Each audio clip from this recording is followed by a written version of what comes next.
Good to see you this morning. Thanks very much for coming in. Let's talk about the earthquake and the aid response, first of all, if we can, because today marks, of course, 1 week on from this devastating couple of earthquakes to strike Turkey and Syria. It took 4 days for aid from the UN to get into Syria. Do you agree with the UN aid chief when he said that the international community has failed Syria? Look, I think there's always more we want to do in these situations. In the UK, we've sent out just under 80 personnel to help out specialist search and rescue personnel, and the government's matching £5 million of donations from the public. But there's always more we want to do. I think the truth is, though, the very difficult situation with countries like Syria, where you've got people who are hostile to the UK there on the ground. And we're doing what we can to help people. Hundreds of aftershocks as well following those two major first waves of earthquakes. And I think all of our hearts go out to the people there who's, especially those who are, still searching for families buried under collapsed buildings across eastern Turkey. And of course we have sanctions against Syria at the moment. The US says it's looking to ease some of those sanctions if it helps get aid in and to the people that need it. Will the UK do that? I think we'll be looking at everything we can. When it comes to humanitarian circumstances, we always want to do what we can to help on the ground. I think that's a sensible thing to do. We don't want to have anything which could go in and prolong more suffering for people as well, though.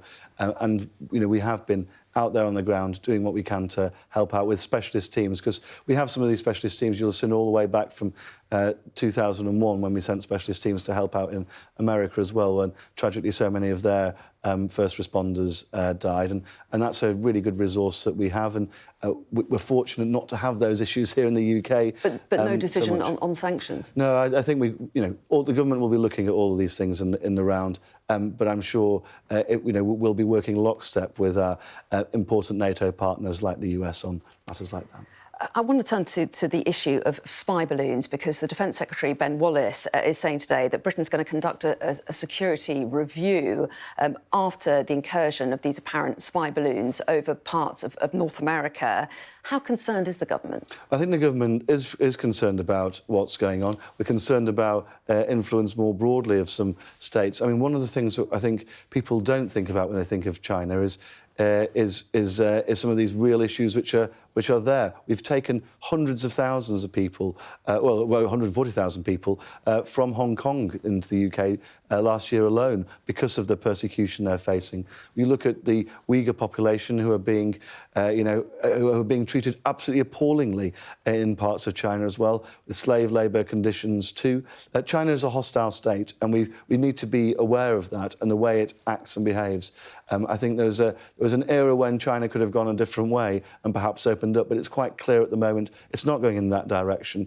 And we've got to be really robust in our dealings with China. Is it possible that Chinese spy balloons have already been used over the UK? I mean, it's possible. It's also possible that, and I would think likely that there will be people from the Chinese government trying to act as a hostile state. We saw it with Russia here in the UK with the Salisbury poisonings and other actions that they've taken. I think we've got to be realistic about the threat that these countries pose to the UK. They're not interested in our democratic values. They're not interested in standing up for human rights around the world. We are. And we've got to keep promoting those values at the same time as, whenever we can, offer sanctuary to people from some of these countries, especially we've got a relation to with reference to Hong Kong. In that context, should we be increasing defence spending? The Defence Secretary is pushing for an increase in the defence budget. Do you back him on that? We've already increased the defence budget very substantially. I saw Ben speaking about this last year, where we're seeing an extra, I think it's around £24 billion over the next 10 years going into defence. We're the largest contributor to NATO in Europe. That's all good.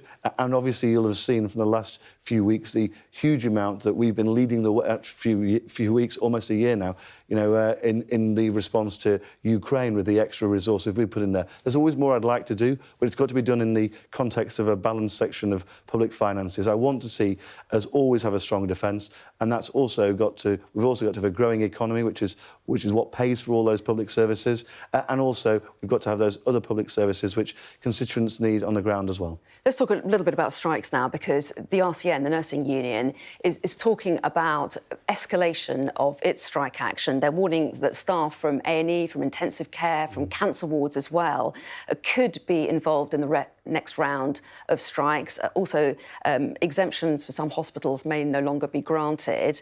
What's your message to patients who are waiting for life-saving treatment? And can you say honestly that the government is doing everything it possibly can to stop these strikes? Well, from the transport side, we've just had that sad news from yesterday. I'll come on to transport as well, in a moment, that the RMT aren't going to ballot their members on a new offer. What I want to see is a settlement there. I think we've been pretty open with a lot of the unions about that. We've got union members as well as the representatives of employers on these pay review panels. We ensured that last year, everybody else in the public sector was facing a pay freeze. Nurses got an average of 3% rise. We do recognise that there's a special case for nurses, and I think some of the way that they've behaved during the pandemic as well, letting people know to ensure that services remain open is really important too. What I want to see is a settlement here as quickly as possible.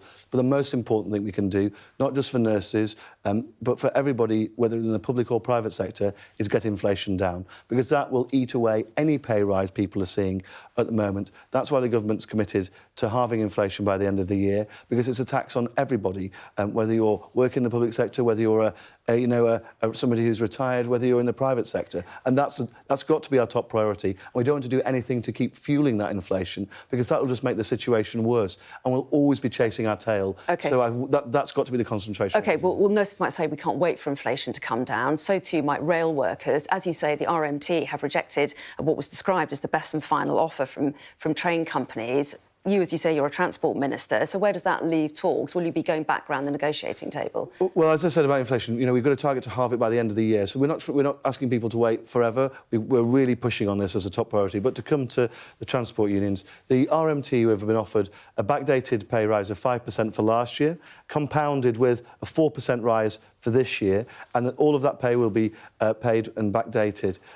That, I think, is a pretty generous offer, around just over 9% for the average rail worker, and higher for those on the lowest incomes as well. I think that's a good deal. The government have really tried hard here. My colleagues Hugh Merriman and Mark Harper have worked really hard, facilitating these talks between the Network Rail, train operating companies and the unions.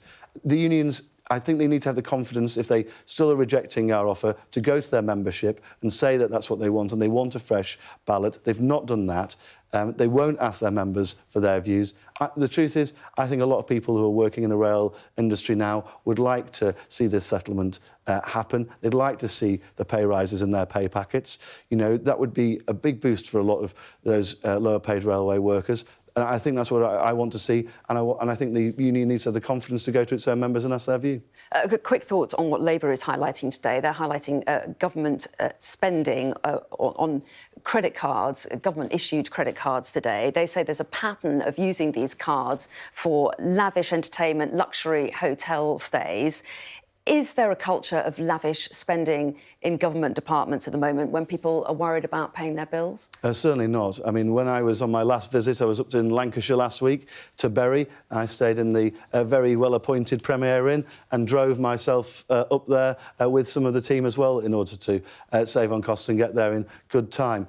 What we've seen is over the last 12 years, we've seen a reduction in 2009, almost £1,000 million was spent on these cards. We're seeing that down to around £150 million last year. That's an 85% reduction. Plus the fact... Labour says there's a 70% increase since 2010. Well, I mean, you'll have to ask Angela Rayner when she's on with you, but 2009, £995 million spent on these cards. Last year, by their own figures, around 150 million.